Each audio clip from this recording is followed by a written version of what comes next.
రాజ్యమేది లేదు గాని రాణిలాగా చూసుకుంటా, కోట కట్టలేను గాని కళ్ళల్లో నిన్నే దాచుకుంటా. రాత ఎట్లా రాసి ఉన్నా ఆ మార్చి నీతో రాసుకుంటా. స్వర్గమంటూ ఉన్నదంటే అది నీతోనే ప్రతిరోజు పంచుకుంటా. నిన్ను గన్న మీ నాన్న కన్నా అల్లారు ముద్దుగా సాదుకుంటా. నీకు కోపం వస్తే కొంత దూరం ఉంటా, నువ్వు గీత గీస్తే నేను దాటనంట.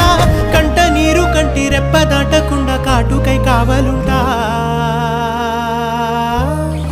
రాంబాయి నీ మీద నాకు మనసాయనే, ఏనాడు నిన్ను వీడిపోని నీడైతనే. ఓ రాజు నీ